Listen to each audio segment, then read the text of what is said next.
বলে হারামখোরটা গুনাহগারটা বেনামাজিটা যখন মারা যাবে, মারা যাওয়ার পর যখন কবরে যাবে, ওই কবরে যাওয়ার আগে বান্দাটার যে লাঞ্ছনা দেওয়া হবে, এবার বলবে বান্দার ঠিকানা কোথায়? এ মুসলমান, এ নবীর উম্মতের দলেরা, তাইলে ডিপিএস নামক সুদের ব্যবসা সমাজে আছে না নাই? মোহাব্বতে কোন আছে না নাই? ও বাবা, হারাম খানা সারবা। বলে হুজুর কেন? এ হারাম খাইয়া জায়গা জমি দখল কইরা, মানুষের টাকা মিথ্যা বইলা খাইয়া, অপহরণ কইরা, মানুষের জমি দখল কইরা, মিথ্যা কথা বইলা, ব্যবসা কইরা, ওজনে কম দিয়া তুমি যত রকমের পয়সা বানাও না কেন, কবরে যাওয়ার পর তোমার শাস্তি কিন্তু কম হবে না। বলে হুজুর কেন? বলে হারামখোরটা গুনাহগারটা বেনামাজিটা যখন মারা যাবে, মারা যাওয়ার পর যখন কবরে যাবে, ওই কবরে যাওয়ার আগে বান্দাটার যে লাঞ্ছনা দেওয়া হবে, এবার বলবে বান্দার ঠিকানা কোথায়? আল্লাহর কোরআন কই হারামখোর যারা কুফরি করে, মানে গুনারে গুনাহ যায় না, যারা গুনার কাজ করে, তাদের ঠিকানা কোথায়? আল্লাহ কোরআনে কয় ইন্নাল্লাযীনা কাফারু মিন আহলিল কিতাবি ওয়াল মুশরিকিনা ফি নারি জাহান্নামা খালিদিনা ফিহা উলাইকা হুম শাররুল বারিয়া। নিশ্চয় যারা কুফরি করে আহলে কিতাবের অন্তর্ভুক্ত এবং শিরিক করে মুশরিক, ওই মুশরিকদের ঠিকানা তারা জাহান্নামের অতল গহ্বরে থাকবে। কয়দিন থাকবে? খালিদিনা ফিহা, চিরস্থায়ী বাসিন্দা হয়ে থাকবে। আল্লাহ তারা কারা? আল্লাহ কয় উলাইকা হুম শাররুল বারিয়া, এরা হইল দুনিয়ার সবচাইতে নিকৃষ্ট বান্দা, নিকৃষ্ট বান্দা। ও আল্লাহ, জাহান্নামের মধ্যে কয়দিন থাকবো? আমরা তো কথার কথাই বইলা ফেলি। কবরের মধ্যে প্রশ্ন করবে তিনটা, মান রব্বুকা ওয়া মান দীনুকা ওয়া মান নাবিয়ুকা। না না বাবা, এ হারামখোর নাফরমানগুলা কবরে গেলে কোনো সওয়ালের জবাব নাই, কবর থেকে ডাইরেক্ট ফিডা শুরু। বলে হুজুর কেমনে ফিডা? আল্লাহ তাআলা সর্বনিম্ন 3000 বছর এই বান্দাদেরকে জাহান্নামের আগুনে জ্বালাইবো। জাহান্নামের আগুনে এমনি জ্বালাইতো না, জাহান্নামের আগুনের রং হবে তিনটা, একটা লাল, একটা সাদা, একটা কালা। লাল রঙের আগুনে 1000 বছর জ্বালায়া, সাদা রঙের আগুনে 1000 বছর জ্বালায়া, কালা রঙের আগুনে 1000 বছর জ্বালায়া বান্দার তাকাসুর নামক একটা জায়গাতে দাঁড় করাইব। দাঁড় করানোর পরে ওই বান্দাকে প্রশ্ন করবে, বান্দা কি বলো, বলো কি বলবা বলো। ওরে বন্ধু, আপনি কোন অন্যায় করলে, কেউ যদি মাত্র 3টা বেতের বাড়ি দিয়ে আপনি আপনার অন্যায়ের কথা স্বীকার করবেন, তখন তো বান্দা মাপ চাওয়ার কথা, আল্লাহ আমারে মাফ করে দাও। বান্দা তখন মাপ চাইবে না, বান্দা 3বার বলবে পানি পানি পানি। এই ময়ে ময়ে 3বার শব্দটা ব্যবহার কইরা বান্দার জবান দিয়া যখন বের করবে, ওই বান্দাটা তখন এই চিৎকারের সাথে পানির কথা বলবে। আমার নবী যখন এই কথা বলে, নবীজির মসজিদে নববীর মধ্যে আমার নবীজির 70 মতান্তরে 72 জন আহলে সুফার সদস্যরা বসে আছেন। আমার নবীজি এই কথা বলতেছেন, সাহাবায়ে কেরাম চোখের পানিগুলা ছেড়ে দিয়ে কান্দে, ইয়া রাসূলুল্লাহ, এমন কঠিন মুহূর্তে কি ওই ব্যক্তিকে পানি দেওয়া হবে না? আমার নবী কয় হ্যাঁ, পানি দেওয়া হবে। ও বাবা, দুনিয়ার মিনারেল ওয়াটারের মতো পানি না, ওই জাহান্নামের মধ্যে যেই পানিটা দেওয়া হবে, ওই পানির হাদিসের ভাষায় কয় তিনাতুল খাবাল। ওই তিনাতুল খাবাল কেমনে দিব জানো? একটা গরম লোহার পাত্রকে, একটা মগেরে লোহার আগুনের কয়লা যেমন লাল প্রজ্বলিত থাকে, একটা লোহার পাত্রে এমন প্রজ্বলিত কইরা অন্যান্য জাহান্নামীদের রক্ত আর পুজেই বোতলের মধ্যে, এই পানির পাত্রের মধ্যে করে বান্দাকে দেওয়া হবে। নবীজি, তারা কি এই পানিটা পান করবে? বলে হ্যাঁ, পান করবে। নবী গো, তারা কেমনে পান করবে? রক্তপুষ তো মানুষ খাইতে পারে না, মানুষ এই রক্তপুষ গুলা কেমনে মুখের মধ্যে দিবে? বলে হ্যাঁ, যখন নাকের মধ্যে তৈরা, তারা রক্তপুষ গুলা তাদের মুখের ভুতলে ঢাইলা দিবে, তাদের জিহ্বাটা গইলা, পেটের নাড়ি বুড়ি গুড়া গইলা, তাদের বাথরুমের পায়খানা রাস্তা দিয়ে বের হয়ে যাবে। ও মুসলমান, নামাজ ছাইরা দাও তোমার বিষয়, রোজা ছাইরা দাও তোমার বিষয়, ইবাদত ছাইরা দাও তোমার বিষয়, হারাম খাও তোমার বিষয়। কবরে গেলে যদি এই শাস্তিগুলা মরণ থেকে ভোগ করতে পারো, তোমার ব্যাপার। তুমি দুনিয়াতে 5টা পাপে কাজ করো, আমার কোনো অসুবিধা নাই, গুনার কাজ করো, অসুবিধা নাই, তবে মরার পরে এই শাস্তিগুলা সামান্যভাবে হইলেও উপভোগ করা লাগবে। এবার সাহাবায়ে কেরাম এই কথা শুইনা 40 জন সাহাবায়ে কেরাম বেহুশ হয়ে পড়ে রইছে। আনাস ইবনে মালিক রাদিয়াল্লাহু তাআলা আনহু বলে, আমি তাকায়া দেখলাম বাকি 30 জন সাহাবী গড়াগড়ি করে কান্নাকাটি করতেছে। আমি জিগাইলাম, নবী, ও মায়ার নবী গো, নাফরমান বেআমলের জন্য আপনি এই কথাটা বললেন, কিন্তু মায়ার নবী, যারা মুমিন, যারা আমলওয়ালা, তাদের ব্যাপারে কিছু বলেন না। আমার নবী আল্লাহর কোরআনুল কারীম তেলাওয়াত করে শোনাই, ইন্নাল্লাযীনা ওয়াল্লাযীনা আমানু ওয়া আমিলুস সালিহাতি উলাইকা হুম খায়রুল বারিয়া। নিশ্চয় যারা ঈমান আনে এবং নেক আমল করে এরা হইল দুনিয়ার সবচাইতে উত্তম ব্যক্তি।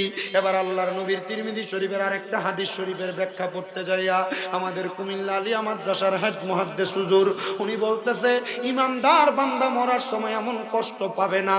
আমি জিজ্ঞাসা করলাম হুজুর বেঈমানের মরণের অবস্থার বয়ান করলেন, এক হাদিস পড়াইলেন 3 দিন লাগায়া, ঈমানদারের হাদিসটা জানি কয় দিন লাগায়া পড়ান? হুজুর কয় বাবা ঈমানদারের হাদিসটা পড়তে গেলে অনেক লম্বা হাদিস, আমি শর্টকাট সময় তোমাদেরকে পড়ায়া শোনায়া দেই। আমার হুজুর আমার কাছে বলতেছে ও বাবা শোনো, ওই দিন ক্লাসের মধ্যে যায় দেখি ছাত্র শুধু আমি হুদা একজন।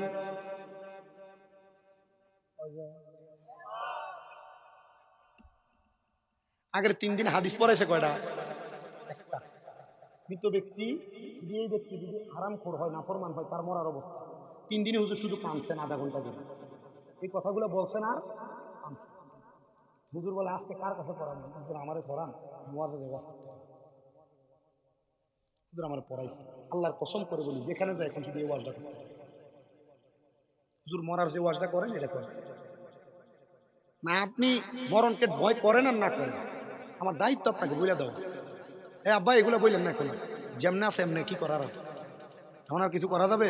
আমার নিজের কষ্ট হইতেছে কিন্তু কিছু করার নেই, চালাই নিতে হবে, সময় নষ্ট হবে। আমার হুজুর আমার বলতেছেন আরে ইমানদার বান্দার কাছে আজরাইলে একবার আসবে না। বলে হুজুর কেন? এ 2 বার আসবে না। হুজুর কেন? বলে 3 বার আসবে না। হুজুর কেন? বলে ইমানদারের কাছে আজরাইল আসবে 4 বার, কিন্তু রূহ কবজ করতে পারবে না। আরে ইমানের স্বাদ এত মজা, ইমানদারের এত দাম, ইমানওয়ালা আমলওয়ালা ব্যক্তিটার কত মর্যাদা একটু জাননি? আমরা সুন্নিরা যে নবী নবী করি এটার উদ্দেশ্য অন্য কোনো কিছু না, কারণ আমার নবী ইমানদার আর বেঈমান চিনিয়া দিয়া গেছে। ওই ইমানদাররা যদি নবীর পথ অনুসরণ কইরা দুনিয়া থেকে যাইতে পারে, মরার পর মিল্লাতে রাসূলুল্লাহ বইলা কবরে দিতে দেরি, নবীজির কুল মুবারকে নিতে দেরি হবে না। ওরে দয়াল আল্লাহ দয়া করেন রেন নসিবি করেন মোদি আল্লাহ লাহোলা লাহোলা লাহোলাই নামাজ রোজা সাই রহনা কেহ মা বাবার খেদমত সাই রহনা। বলেন নামাজ না কেহ মা বাবার খেদমত সাই রহনা। আমার নবীর দরুদ, আমার নবীর, আমার নবীও তোমায় ভুলবে না। লা ইলাহা লা ইলাহা লা ইলাহা ইল্লাল্লাহু মুহাম্মাদুর রাসূলুল্লাহ সাল্লাল্লাহু আলাইহি ওয়াসাল্লাম। আমার মুসলমান, ওই ইমানদার এবং বেঈমান, ইমানদার এবং বেআমল, আমল বলা এবং বেআমল ব্যক্তিদের কথাগুলো আপনাদের কাছে বলতে চাই। ওই যে বলছিলাম কত মানুষ মারা যাওয়ার সময় বিছানার মধ্যে প্রস্রাব পায়খানা কইরা দেয়, এটার কারণটা আপনারা একটু মনোযোগ দিয়ে শোনার চেষ্টা করবেন। আমার আল্লাহ তাআলা যখন কোনো বেঈমান, যখন কোনো নাফরমান, যখন কোনো হারামখোর পরের হক খানেওয়ালা ব্যক্তির রুহুটা কবজ করার জন্য আজরাইলকে পাঠাবে, ওই আজরাইলে আসার আগে আমার আল্লাহ তাআলা ওই বান্দার সামনে 2টা নীল চোখওয়ালা ফেরেশতা পাঠায়। ওই ফেরেশতারা হইল আযাবের ফেরেশতা। ওই ফেরেশতারা বান্দার সামনে আইসা, বান্দার সামনে যখন দাঁড়ায়, ওই বান্দাটা ফেরেশতাদের চেহারা দেইখা, নীল চোখগুলা দেইখা বান্দা ভয়ে বিছানার মধ্যে প্রস্রাব পায়খানা করে দেয়। এ মুসলমান, তুমি যদি মারা যাওয়ার সময় বিছানার মধ্যে প্রস্রাব পায়খানা করে দাও, দাও, একটাবার চিন্তা করে দেখো, আমার আল্লাহ তাআলার বান্দারা বলবে বান্দাটা মনে হয় আল্লাহ তাআলার আযাবের ফেরেশতার মুখ দেইখা মারা গেছে। হায়রে আমার বাবা, হায়রে আমার পর্দার অন্তরালের মা বোনেরা, এবার যখন ওই বান্দা বিছানায় প্রস্রাব পায়খানা কইরা দেয়, বান্দাটার সামনে আজরাইল আলাইহিস সালাতু ওয়াস সালাম হাজির হয়ে যায়। আজরাইলটা হাজির হওয়ার সাথে সাথে ওই বান্দাটা আজরাইলের সঙ্গে কথা বলার চেষ্টা করে, কিন্তু বান্দার হায়াত তো শেষ হয়ে গেছে, বান্দা তো আজরাইলের সঙ্গে কথা বলতে পারবে না।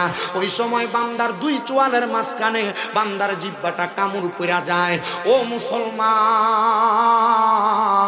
বান্দার দুই চোয়ালের মাঝখানে সুৎকুর গুসকুর গুলাতে সমাজের মসজিদের সভাপতি হয়, এটা নতুন কিছু না, আল্লাহর নবী বইলা গেছে আরো 1500 বছর আগে। এটা কিয়ামতের আলামত, আযাবের লক্ষণ। এবার আপনারা বলেন, এই হারামখোরগুলা যখন মরার পর কবরে শাস্তিটা কি কম না বেশি? এবার বলেন, এই সুদখোরের পরিমাণও সোনার বাংলাদেশে কম না বেশি? ও বন্ধু, শুধু সুদ না রে, সুদ তো খায়, আবার এই সুদের টাকাটা নিয়ে ঝগড়া লাগলে এমন ভাবে লাইগা যায়। এই সুদখোরটার ক্ষমতাটা দেখবা বেশি থাকে এলাকায়, ঘুষখোরটার ক্ষমতাটা দেখবা এলাকায় থাকে বেশি। বলে হুজুর কেন বেশি থাকে? ও বাবা, বেশি থাকার কারণ হইল, কারণ তার হারাম টাকা দিয়া সে তার জবরদস্তি শক্তি বাড়ায়, আর ওই শক্তি দিয়া মানুষের সঙ্গে লাগার চেষ্টা করে। না না না, মনে রাখবা, ইন্নাবাত সারাব্বিকাল আসাদিত, নিশ্চয়ই আল্লাহর ধরা শক্ত ধরা। আল্লাহ যদি ধরে, তোমার মতো 10 15 20টা সুদখোর আসলো কোনো কাম হবে না। এবার আপনারা বলেন, ওই সুদখোরগুলা সমাজ থেকে বয়কট করানোর দরকার আছে না নাই? কিন্তু মুসলমান, বাংলার সমাজের এমন অবস্থা, মানুষ হয় সুদ খায়, নয় সুদ দেয়, নয় সুদের সাক্ষী হয়, নয় সুদের স্ট্যাম্প লেখালেখি করে। এমন অবস্থা বাংলাদেশের মধ্যে অভাব নাই। আবার এখন সিস্টেম উল্টে গেছে গা, বেড়ারা সুদ খায় না, বাড়ি বাড়ি বেরিয়েতে সুদের ব্যবসা করে। কথা কথা ওরে, বাড়ি বাড়ি কিস্তির নাম দিয়ে যে সুদের ব্যবসা চলে, এই সুদের ব্যবসার নামক বাইরের থেকে তো তারা সরাইতে পারত না। আমি বলবো, আম্মুজিরা সুদের টাকা দিয়া দামি গোস্ত খাইবা, কোনো লাভ হবে না। বাবাজিরা হারাম টাকা দিয়া দামি কাপড় পরবা, কোনো লাভ হবে না। তোমাদের কাছে আমার আবদার হইল, যদি কবরে গেলে জান্নাতের পোশাক পরতে চাও, হারাম খানা ছাড়ো, মানুষের বাড়িতে মুনি দিবা, মাটি কাটবা, পাথর পুরাইবা, তবুও কোনোদিন দুনিয়ার জমিনে হারাম খায়ও না। মনে রাখবা, হারামের কোনোদিন আরাম হয় না। আবার সুদের এখন একটা ইন্টারন্যাশনাল নাম হয়ে গেছে, এলাকাতে মানুষ সুদখোর বলবে, এজন্য এলাকাতে সুদে খায় না। এককালীন নিয়া ব্যাংকের মধ্যে 10-20 লাখ রাখা দেলায়। এটার নাম দিছে এখন এফডি। 10 লাখ রাখবে, 10 বছর পরে 20 লাখ আছে না নাই? আরেকটা সুদ আপনারা ফার্ম দিয়ে খাওয়ায়, বলে হুজুর ওই সুদরা কোনটা? দেখবেন আপনারা মাঝে মাঝে বলে, তুমি যে যা ইনকাম করো সব খরচ করে ফেলো, আমরা ছেলেটার তো একটা ভবিষ্যৎ আছে, মেয়েটার ভবিষ্যৎ আছে, আসুন আমরা দুজন মিলে একটা ডিপিএস করি। সবই কইতেছে না, কারণ তলে তলে তারাও করে রাখছে। কথা কয় না, আছে না নাই? এ মুসলমান, এই ডিপিএস নামক হারাম টাকা দিয়া সন্তানের ভবিষ্যৎ। এই আব্বা, না না না, হাজত থাকলে যান, হাজত থাকলে যান, হাজত থাকতে পারে। কারণ আমার মনে আছে, আমি ওই গত মোটামুটি 1.5 মাস আগে ওই যে গাজীপুরের পাশে, সরি টাঙ্গাইলে বেলদুয়ার থানায় আমি এক মাহফিল করছি, এই সুদের অর্জন করছি 4-5 জন ইত্যাদি গেছে। আমি নামার পরে, আমার আগেই মোটামুটি মাহফিল কমিটির পোলাপানির চেহারা দিয়ে খুব একবার উঠগুলো, একবার খুব চেতা চেতা। আমার পরে, হুজুর আজকে ঠিক আছে হুজুর? আমি বললাম, কেন ঠিক আছে? হুজুর দেখছুন না, ওয়াদের সময় দিয়ে সুদখোর উঠে গেছে গা, আমরা এলাকার বড় সুদখোর। এখন সুদের ওয়াদের সময় যদি আপনি উঠতে যান গা, পরে আপনার যদি মানে সুদখোর মনে করে, আমি আর লেগে বাবা উঠতো না, বাবা বইয়ে থাও নিরাল, সুদের ওয়াদ থেকে বাইরে এরপরে উঠতো। আমার ওয়াদের সাবজেক্ট কিন্তু এটা না, ওয়াদের সাবজেক্ট বাইন্দা দিচ্ছে আমার। অসুবিধা হইতেছে আপনারা? সুদ খানাটা কি বালা না খারাপ? আল্লাহ বোঝার তৌফিক দান করুন, জোরে কোন আমিন। ওরে বন্ধু, ইমানদারের কাছে আজরাইলটা আইসা ইমানদারের বুকটা বরাবর হাতটা দিব, বুকের মধ্যে হাত দিলে 2 জন ফেরেশতা আজরাইলকে ডাক দিবে, রে আজরাইল, ইমানদারের রুহু এমনি কবজ করা যাবে না। বলে কেন কবজ করা যাবে না? বলে ইমানদারের বুকের মধ্যে আল্লাহ নবীর ভালোবাসা আছে, এই জন্য ইমানদারের রুহুটা কবজ করা যাবে না। এবার আজরাইলে হাত দিবে, বিপদ শিকার নূর চেহারার নূরের দিকে কপালটা বরাবর। আজরাইলে হাত দেওয়ার সাথে সাথে কপালের মধ্য থেকে আওয়াজ আসবে, আজরাইল কপাল দিয়া রুহু বাহির করা যাবে না, কারণ ইমানদার নামাজ ছাড়ে না। আজরাইল ইমানদার 5 ওয়াক্ত নামাজ পড়া এই কপালটা আল্লাহর দরবারে সিজদায় ঠেকাইয়া দিছে, এই জন্য ইমানদারের কপাল দিয়া রুহু বাহির করতে পারবা না। আজরাইলে হাত দিবে ডান দিকে হাত দিয়া বলবে, রে আজরাইল না না, রুহু বাহির করতে পারবা না। বলে কেন? কারণটা কি? বলে ডান দিকে ইমানদারের মা বাবার খেদমত আছে। বাম দিকে হাত দিবে, বাম দিক থেকে জবাব দিবে, আজরাইল বাম দিক থেকে রুহু কবজ করা যাবে না। বলে কেন গো, কেন কবজ করা যাবে না? বলে বান্দার বাম দিকে আছে তার দান এবং সাদকা। হুজুর বুঝতে পারলাম, রুহু কেমনে কবজ করবো আল্লাহ আপনি বলেন না। আল্লাহ বলবে যেই ব্যক্তি ইমানদার সেই ব্যক্তির জবানে কালেমা আসবে, মরার আগে একবার হলো কালেমা পড়ে ইন্তেকাল করবে। তাহলে ইমানদার যারা মরার সময় কালেমা নসিব পাবে তারা, বলেন না, ইমানদার যারা মরার সময় কালেমা নসিব পাবে তারা। ও বন্ধু, সুন্নি কন, এই দল কন, ওই দল কন, হারাবাড়ির দরকার কি? মরার সময় ইমান নিয়ে মরছে কে, চেহারার দিকে তাকান, টের পাওয়া যাবে। কথা কন না ঠিক কিনা? এ মুসলমান, মরার সময় চেহারার দিকে তাকান, টের পায়া যাবেন। মরার পর কবর খুঁজে দেখেন, 40 দিন পর টের পায়া যাবেন। মরার পর তার জন্য মুরাকাবা কইরা দেখেন, টের পায়া যাবেন। দরকার নাই মারামারি কাটাকাটি।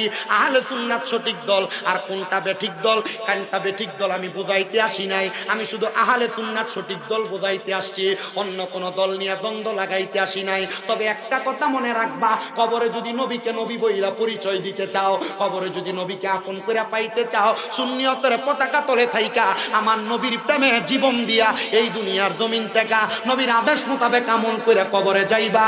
আল্লাহর কসম, দুনিয়া কবরে হাসর মিজান ফুলছে, রাতে কোনো ভয় থাকবে না।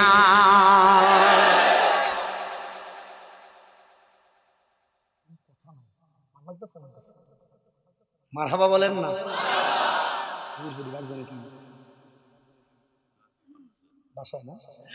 এ মুসলমান ইমানদার, গভীর মনোযোগ দিয়ে বয়ান শ্রবণ করার চেষ্টা করবেন রে বাবারাম।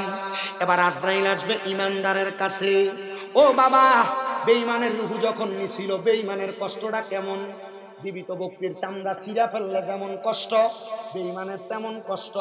কিন্তু ইমানদারের এমন কষ্ট হবে না। নবী কেন? বলে ইমানদার কালেমা পড়বে, জবান দ্বারা বাতাস বের হবে। ছোট্ট একটা বাচ্চা দুধের জন্য কান্নাকাটি করলে, তার মা তার মাথার মধ্যে হাত বুলিয়ে দিলে বাচ্চা যেমন ভাবে ঘুমায়া যায়, ইমানদার এমন ভাবে ঘুমায়া যাবে। ইমানদার মরার কষ্ট টের পাবে না। হায়রে আমার জাফলং এলাকার পারের বাবারা, ও জাফলং এলাকার পর্দার অন্তরালের আম্মুজিরা, আমি তোমরার পায়ে দইরা কই গো মা, যদি মরতে হয় ইমানদারের মতো মরবা। মরার সময় টের পাবা না। রুহুটা যখন কবজ করবে, বেঈমানের রুহু কইছে এত তাড়াতাড়ি নিস না, আর ইমানদারের রুহু বলবে আমারে তাড়াতাড়ি নেও না কেন রে আজরাইল। তুমি যদি জানতা আমার আল্লাহ তাআলা আমার জন্য কত কঠিন নিয়ামত রেডি করে রাখছে, তাইলে তুমি আমার এত আস্তে আস্তে নিতা না। এবার আজরাইল ইমানদারের রুহুটা হাতে করে নিয়ে যাবে। নেওয়ার সময় আজরাইল তো বেঈমানের রুহু নেওয়ার সময় নাকে লাগাইছিল কাপড়, কিন্তু ইমানদারের রুহু নেওয়ার সময় লাগাবে না। আর প্রথম আসমানের সামনে যায় দেখবে, প্রথম আসমানের সামনে যায় দেখবে আসমানের ফেরেশতারা আহলা ওয়া সাহালান মারহাবান দুয়ুফুল্লাহ, দুয়ুফুর রহমান বইলা আল্লাহর মেহমান বইলা স্বাগতম জানায়। কিরে বেঈমানের থুতু দেয়, ইমানদাররে স্বাগতম জানায়। তাইলে আমরা তো ইমানদার হইয়া মরাই তো উত্তম। এ মুসলমান, শুধু তাই না, এবার আজরাইলে ইমানদারের রূহটা নিয়ে যখন যাবে, আসমানের দিকে যাইতে যাইতে আমরার এলাকায় এক জাতের মাছ আছে, যেই মাছ হাতে নিলে পিছনে জায়গা ছালি দিয়া ধরা লাগে। কি মাছ? ইমানদারের রূহ আজরাইলের হাতে থাকবে না, এমন ভাবে ফিসলিয়া যাবে গা, আজরাইলের হাতে ইমানদারের রূহটা রাখতে পারবে না। বলে হুজুর কেন গো? ইমানদারের রূহ যখন আজরাইলের হাতে থাকবে না, আজরাইল ডাক দিয়ে বলবে আল্লাহ রূহটা কি করব?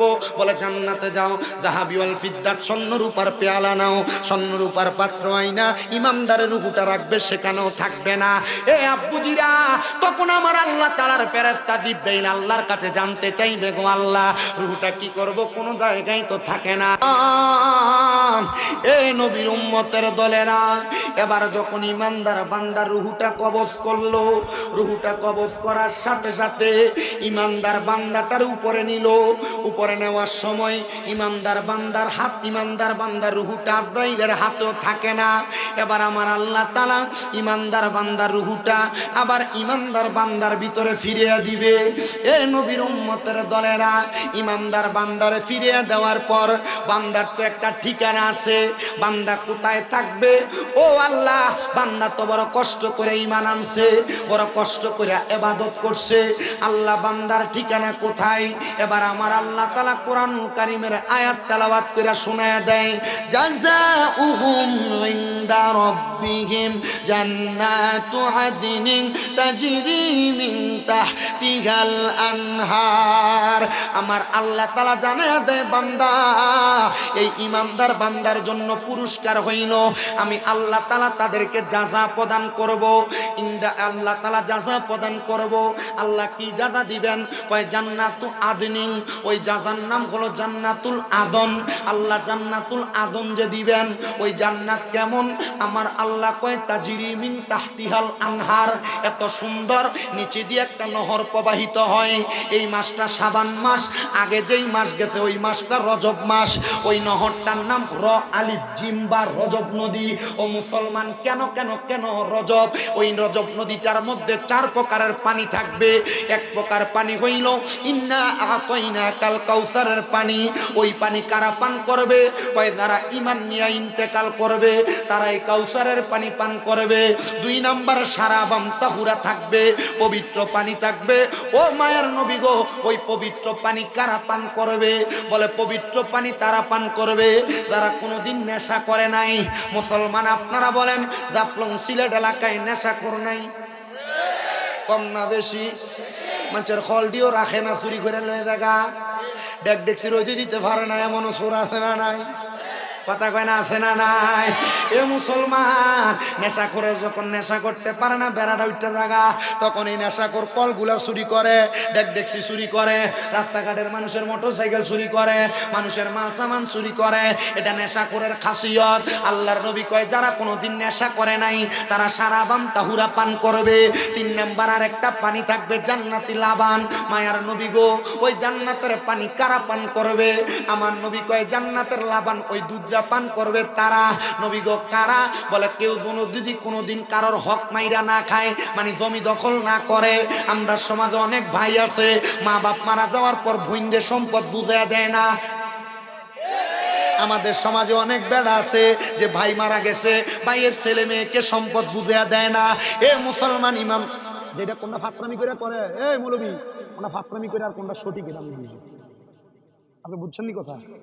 আমার বয়স কম, আমি দাখিল পরীক্ষার পর থেকে ওয়াজ করি।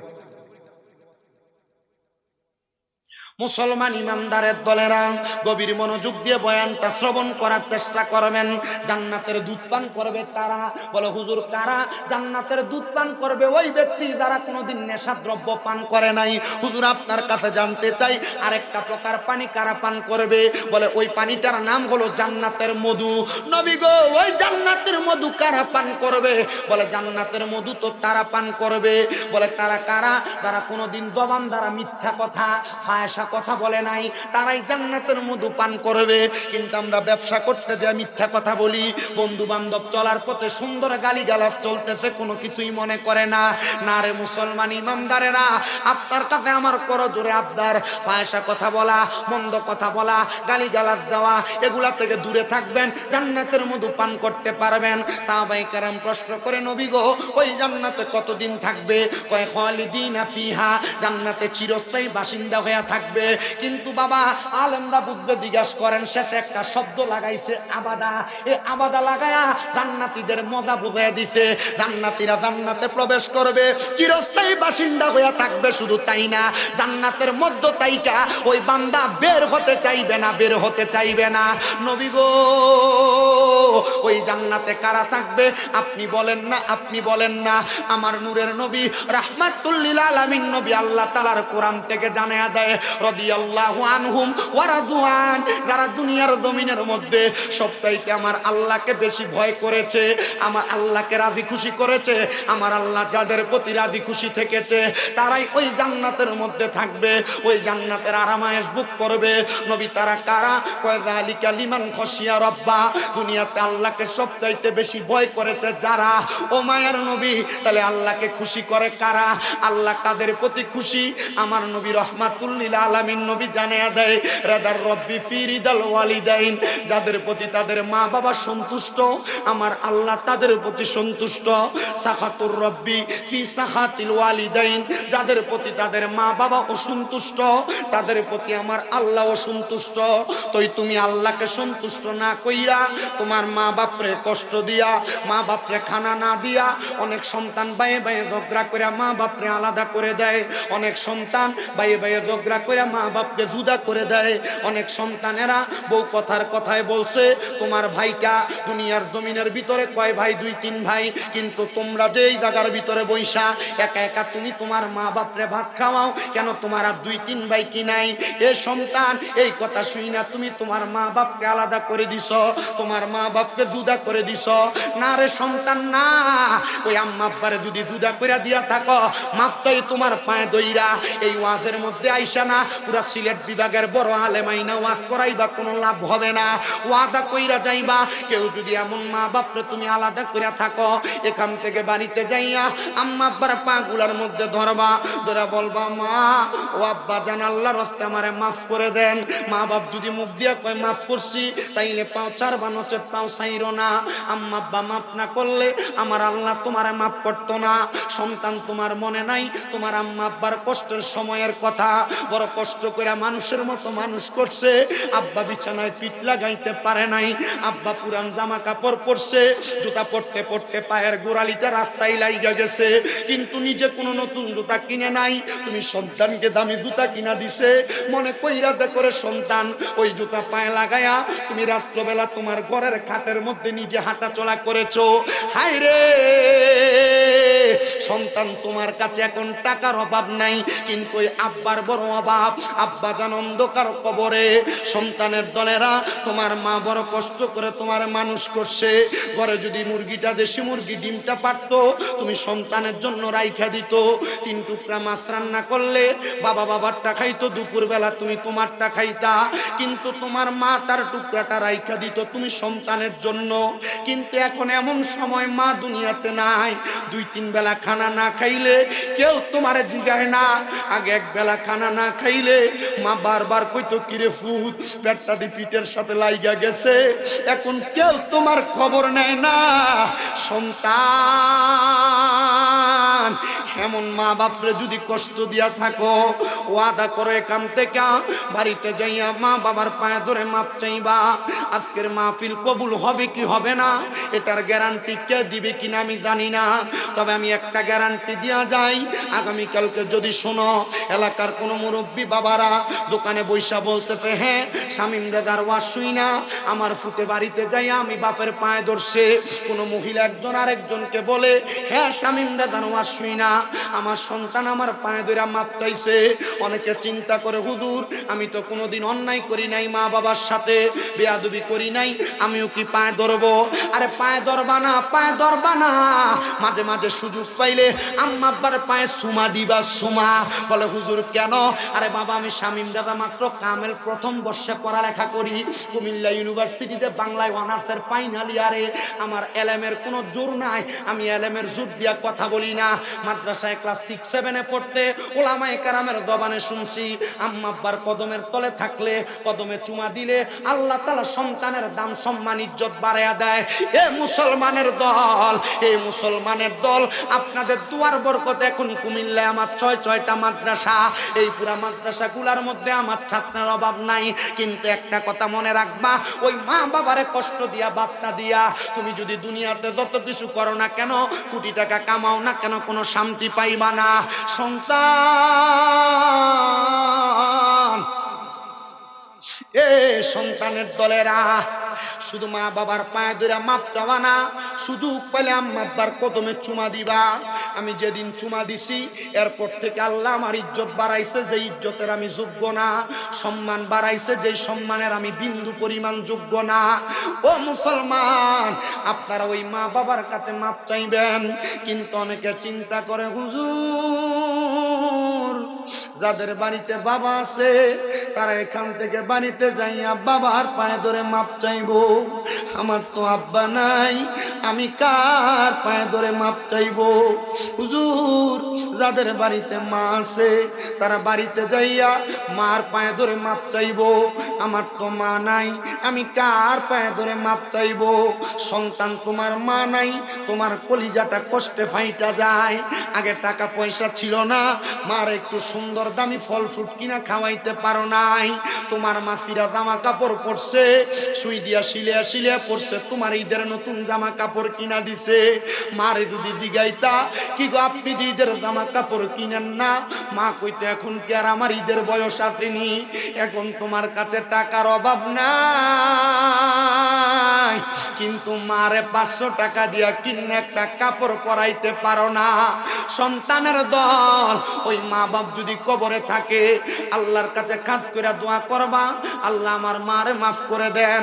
বলে হুজুর মাফ করে দেন, আমি দোয়া করলে কি কবুল হবে? রহমতের নবীর ঘোষণা, দুনিয়াতে কোনো সন্তানের মা মারা যাওয়ার পরে, বাবা মারা যাওয়ার পরে ওই সন্তান যদি রব্বির হামহুমা কামা রব্বায়ানি সগীরা বইলা চোখের মনি কুঠার মধ্যে একটা মাছির মাথা পরিমাণ পানি ছাইরা দিয়া কান্দে, ওই পানিটা মাটিতে পড়ার আগে আমার আল্লাহ তাআলা তার মা বাবার জীবনের গুনাহ মাফ করে দেয়। একটু পরে আখিরি মুনাজাত হবে, আপনার মায়ের জন্য দোয়া করা হবে, আপনার বাবার জন্য দোয়া করা হবে। অনেকে চিন্তা করে হুজুর মা বাপ মরে গেছে আর কিসের দোয়া, মরলে তো দায়িত্ব শেষ। কিন্তু না না না, আমার নবীকে বনু সালমা গোত্রের এক লোক প্রশ্ন করি, ইয়া রাসূলুল্লাহ হাল বাকিয়া মিন বিররিয়া বুআইয়া শাইউম আবার রুহুমা বিহি বাদা মাউতিহিমা, নবী গো আপনি বলেন না আমাদের মা বাবা মারা যাওয়ার পরে আমাদের কোনো দায়িত্ব আছে কিনা? আমার নবী কয় কলা না, অবশ্যই দায়িত্ব আছে।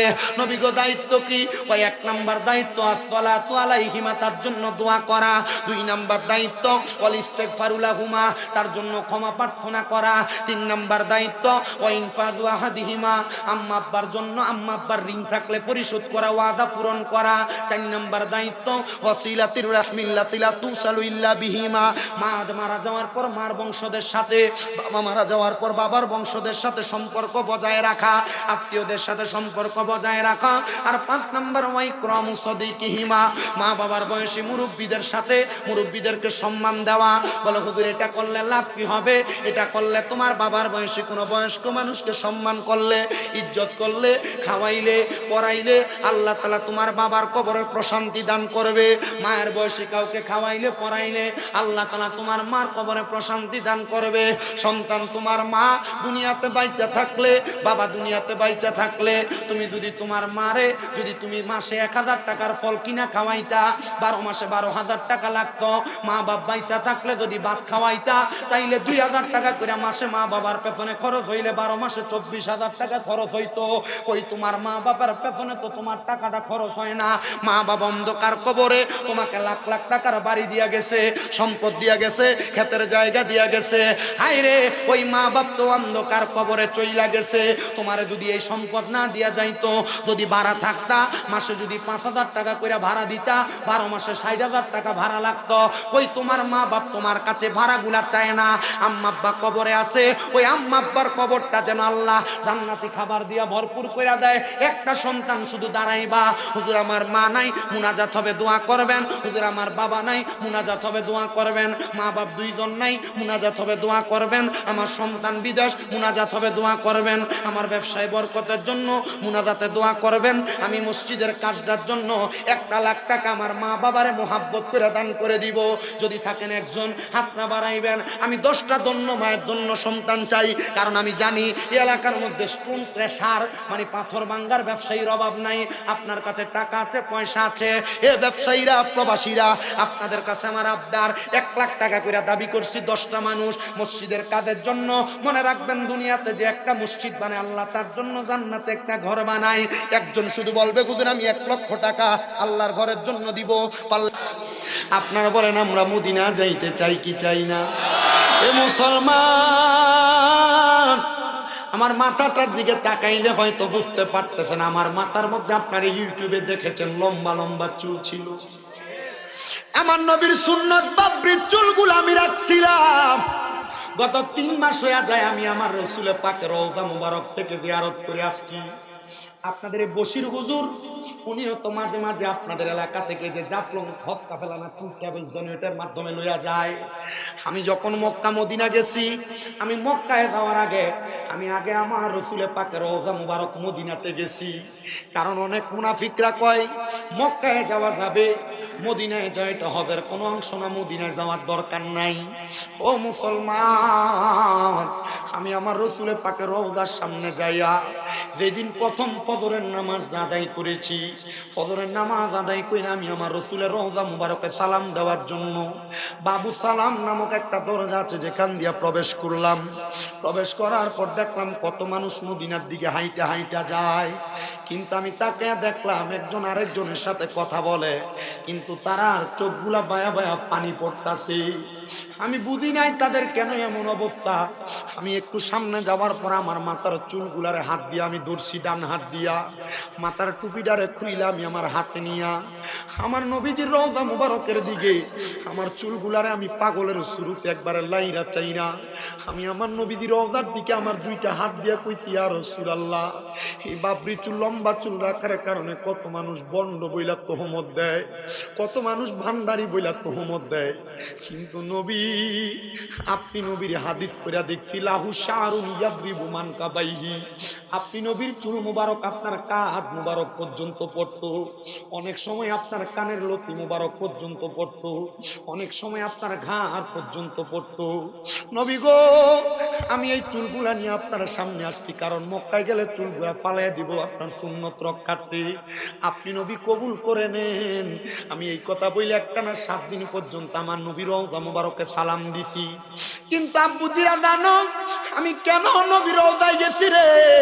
যেই দিন হাদিস শরীফ পড়ছি নবী বলছেন মান যারা কবরি ওয়াজাবাত লাহু শাফাআতি ইয়াউমাল কিয়ামা, যেই ব্যক্তি আমি নবীর রওজা মুবারক জিয়ারত করলো তার জন্য সুপারিশ করা আমি নবীর জন্য অত্যাবশ্যক।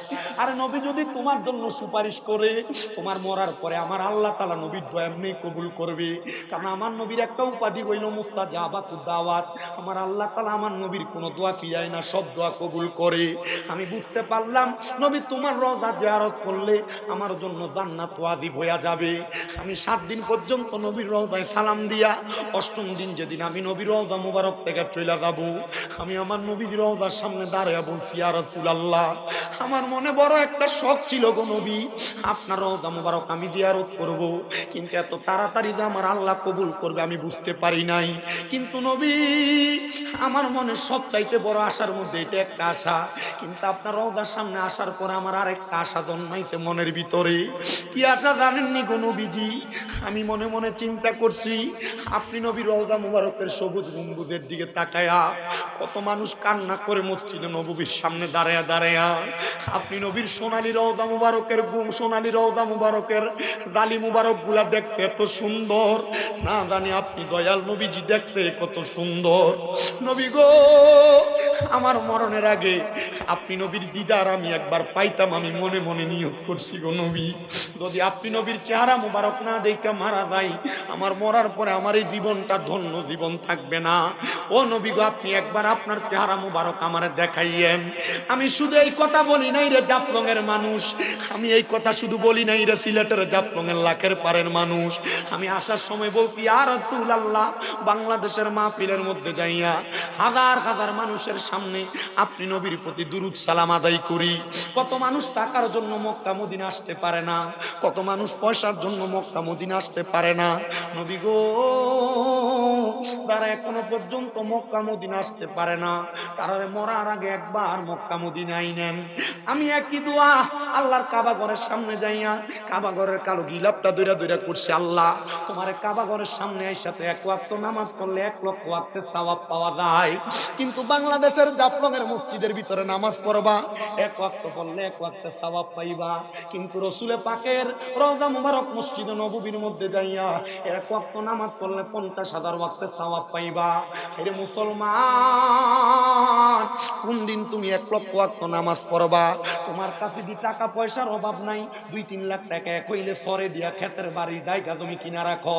হে মুসলমান, তোমার কাছে কিছু টাকা হইলে 1,50,000 হইলে ব্যাংকে নিয়ে জমা দাও। আমি বলবো না রে বাবা, দে পারলে তোর পাগুলো আমার সামনে দে, আমি আমার জিহ্বা দিয়া তোর পাটা পরিষ্কার কইরা দেই।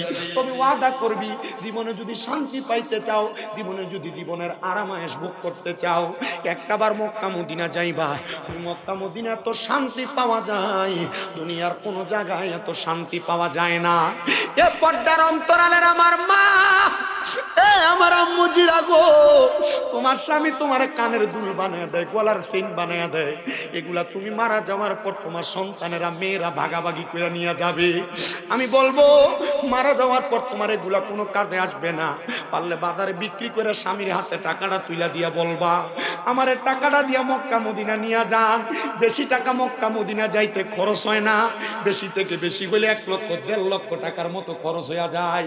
এই টাকা দিয়া মক্কা মদিনা গেলে আর খানার কথা মনে থাকবে না, মক্কার জমজমের পানি খাইলে, মদিনা শরীফ থেকে নামাজ পড়া বাইরে হইবা, ছোট ছোট বাচ্চারা ইয়া আল্লাহ হাদিয়া বইলা বইলা তোমার ডাকবে খেজুর খাইবার লাগা। তোমার মন ডাকি চায় না মদিনা শরীফের ডান দিক দিয়া বাইর হইয়া বাম দিকে বাবে জিব্রাইলের পাশে একটা জায়গা আছে যেটার নাম জান্নাতুল বাকি। ফজরের নামাজটা পড়া সেখানে প্রবেশ করলে শরীরটা ঠান্ডা হয়ে যায়। মক্কা শরীফ থেকে একটু পাশে একটা জায়গা, সেই জায়গার নাম জান্নাতুল মুআল্লা, সেখানে আসরের নামাজের পরে গেলে কলিজাটা ঠান্ডা হয়ে যায়। মদিনা শরীফের মধ্যে, মদিনা শরীফের 310 নম্বর গেট থেকে ডান দিকে ঢুইকা গেলে একটু সামনে হাঁটলে, আস্তে আস্তে 10 মিনিট হাঁটলে সামনে কুবা মসজিদ, যেই মসজিদের মধ্যে মাত্র 2 রাকাত নামাজ পড়লে একটা উমরা হজের সওয়াব পাওয়া যায়। এই কুবা মসজিদে যাইতে কয়েকটা মসজিদ পাওয়া যায়, মসজিদে কিবলাতাইন, কুবা মসজিদে যাইতে খন্দকের যুদ্ধের ময়দান দেখা যায়, কুবা মসজিদে যাইতে হাতের ডাইনে নবীর কন্যা মা ফাতেমার বাড়ি দেখা যায়। হায়রে মুসলমান, জীবনে যদি মুসলমান দাবি করো, মরণের আগে জীবনে একটা স্বাদ মজা পাইতে চাও, এই বরকতওয়ালা জায়গা মক্কা মদিনা একবার যাইবা নিয়ত করো। এবার আপনারা বলেন যে এই মক্কা মদিনাতে এত বরকত আর শান্তি পাওয়া যায়, আমরা সবাই ওই মক্কা মদিনা যাইতে চাই কি চাই না? আমার আল্লাহ তাআলার শুকরিয়া আদায় করলে আমার আল্লাহ তাআলা আপনার এই 4টা নিয়ামত দান করবে, কিন্তু আরেকটা নিয়ামত আছে, ওই নিয়ামতটা বড় ভাগ্যবানরা পায়। নবী গো, ওই নিয়ামতটা পায় কি আপনি বলেন না? আমার নবী কই উম্মত রে, আল্লাহ তাআলার শুকরিয়া আদায় করার কারণে আমার আল্লাহ তাআলা বান্দারে ঈমানের সাথে মরণ দান করে। ওই ঈমানের সাথে মরণ দান করলে বান্দার অবস্থা কেমন হয় জানেননি? বান্দা মরার পরে কবরে গেলে কবর আলোকিত পায়, মরার পর কবরে গেলে কবরটা সুন্দর পায়, মরার পর কবরে গেলে কবরে জান্নাতের বিছানা পায়, মরার পর কবরে গেলে কবরটার মধ্যে ফেরেশতার সওয়াল জবাব থেকে মুক্তি থাকে। এজন্য বাবা না, আপনারা বলেন আমরা সবাই আল্লাহর প্রশংসা কইরা ঈমানের সাথে মৃত্যুবরণ করতে চাই কি চাই না? কিন্তু কত মানুষ মারা যায়, আরে মারা যাওয়ার সময় বিছানায় প্রস্রাব পায়খানা করে দেয়। কত মানুষ মারা যায়, মারা যাওয়ার সময় জিহ্বায় কামড় দিয়া মারা যায়। কত মানুষ মারা যায়, মারা যাওয়ার সময় নাকে মুখে দিয়া রক্ত বাইর হইয়া মারা যায়। কত মানুষ মারা যায়, মারা যাওয়ার সময় চোখগুলা উল্টে দিয়া মারা যায়। ও মুসলমানেরা, একটা বার কি তুমি চিন্তা করলা না, এমন কষ্টের মরণ যদি তোমার হয়, মানুষ তো তোমার ইমানদারের মতো মরণের কথা বলবে না। ও বাবা, কেন মানুষ বিছানায় প্রস্রাব পায়খানা করে, আমি আমার ওয়াজের ধারাবাহিকতায় আপনাদেরকে বুঝাইবো। তবে আর তার আগে আমি রাসূল পাকের উপর সালাতু সালাম আদায় করতে চাই। এর আগে আল্লাহ তাআলা তাআলার প্রশংসা করা তিনটা মাধ্যমের কথা বলতে চাই। আমার নবী বলে, এক নাম্বার আল্লাহ তাআলার প্রশংসা করা যায় একটা মাধ্যম, এটা হলো আল্লাহ তাআলার ইবাদত নামাজের মাধ্যমে। আর দুই নাম্বার, আল্লাহ তাআলার কোনো বান্দা যদি আল্লাহর কোরআন তেলাওয়াত করে, আমার আল্লাহ তাআলা ওই বান্দার কোরআন তেলাওয়াতের কারণে আল্লাহর প্রশংসা আদায় হয়ে যায়। আর তিন নাম্বার, কোনো মানুষ যদি কোনো মানুষের প্রতি ইহসান করে, তাহলে আমার আল্লাহ তাআলার শুকরিয়া আদায় করা হয়ে যায়। আসেন আমরা আল্লাহ তাআলার কোরআনুল কারীম থেকে তেলাওয়াত করব। এ মুসলমান ইমানদারের দলেরা, গভীর মনোযোগ দিয়ে অন্তরের কানটা লাগিয়ে বয়ানটা শ্রবণ করার চেষ্টা করবেন। এখানে অনেক মানুষ বসেছে যারা আপনারা কোরআনুল কারীম তেলাওয়াত করতে পারেন না। বলে, হুজুর কোরআনুল কারীমের তেলাওয়াতের কথা যে বলেন, হুজুর আমি কোরআন তেলাওয়াত শিখবো কেমনে? দুনিয়ার ব্যতিব্যস্ততায় থাকার কারণে আমি আল্লাহ তাআলার কোরআন মুখস্থ করতে পারি নাই। অথচ এটা ফরজ একটা ইবাদত। আপনি আল্লাহ তাআলার কোরআনুল কারীমটা মুখস্থ করতে পারেন নাই, আল্লাহ তাআলার কোরআনুল কারীমটাকে শিখতে পারেন নাই। আবার অনেক মা বাবারা তাদের সন্তানদেরকে আল্লাহর কোরআন শিখাইতে পারে না, তাদের সন্তানদেরকে আল্লাহর কোরআন শিখায় না। তারা তাদের সন্তানকে সকাল 7টা-8টার দিকে ঘুম থেকে উঠায়া মক্তবে না পাঠায়া, এরা তাদের সন্তানদেরকে 1.5-2 কেজি ওজনের বইয়ের একটা গাঁটটি কাঁধের মধ্যে দিয়ে কিন্ডার গার্ডেনে পাঠায়। আমি বলবো না রে মা বাবা, শুই না রাখ। আমি রহমতের নবীর একটা হাদিস শরীফ পড়েছি। আমার নবী বলে, দুনিয়ার জমিনে কোনো মা বাপ যদি তার সন্তানকে কোরআন না শিখায়, কাল ময়দানে মাশরে ফুলতেরাতের কিনারার মধ্যে ওই বাবাকে ডাক দেওয়া হবে, এ সন্তানের বাবা, তোমার সন্তান তো কোরআন তেলাওয়াত করতে পারে না, তোমার সন্তান তো দুনিয়ার জমিনের মধ্য থেকে কোরআন শিখা আসে নাই। বলে, কেন কেন কেন গো? বলে, না শিখে আসার কারণ হইল আমি আব্বা সন্তানকে কোরআন শিখাই নাই। বলে, কেন কেন? বলে, আমি আমার দুনিয়ার ব্যস্ততার কারণে সন্তানটারে আল্লাহ তাআলার কোরআন শিখাইতে পারি নাই। যখন সন্তানের বাবা এই কথা বলবে, সন্তানের আব্বাটারে ফুলতেরাতের এই পারে তার হাতগুলা দিয়া, ওই পারে তার পাগুলা দিয়া,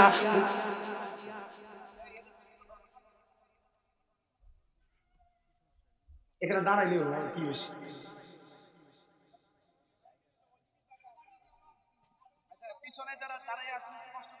থাক না।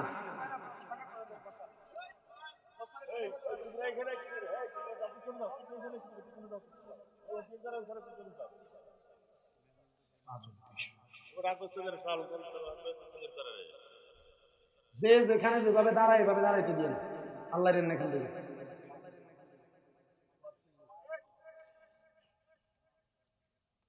এখানে ঠিক বলার কি আছে? ঠিক বললাম।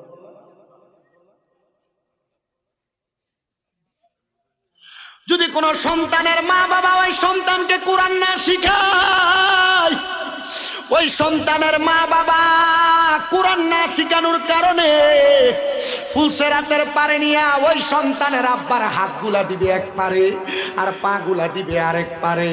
সন্তানকে বলা হবে, তোমার আব্বা যেহেতু তোমার কোরআন শিখায় নাই, তাইলে তুমি তোমার আব্বা জানের বুকের মধ্যে পাড়া দিয়া ফুলসেরাতটা পার হও। হে মুসলমানেরা, একটা বার চিন্তা করে দেখো, যদি তোমারে বলা হয় তোমার আব্বার বুকটার মধ্যে পাড়া দিয়া ফুলসেরাত পার হওয়ার জন্য, তুমি কেমনে সহ্য করবা? আমার বুঝে আসতেছে না। এই জন্য সবার কাছে আমার আবদার, আপনারা আপনাদের সন্তান আত্মীয় স্বজনের মধ্যে ছোট যারা আছে তাদেরকে আল্লাহ তাআলার কোরআনুল কারীমটা শিক্ষা গ্রহণ করাইবেন। এই যে সামনে মাহে রমজান মাস আসতেছে, মাহে রমজান মাসে এক খতম কোরআনুল কারীম তেলাওয়াত করার কারণে আল্লাহ তাআলা আপনাকে 70 থেকে 700 গুণ সওয়াব প্রদান করবে। কিন্তু আপনি যে আল্লাহ তাআলার কোরআনটা তেলাওয়াত করতে পারেন না, ওই তেলাওয়াতের সওয়াব আপনি কেমনে পাবেন? আমি রমজান মাসে আমার কুমিল্লার মসজিদের অনেক মুসল্লিদেরকে আমি দেখি, তারা আল্লাহর কোরআনটা খুইলা কোরআনটারে বুকের সাথে লাগায়া লাগায়া চোখের পানি ছাইরা দিয়া কান্দে।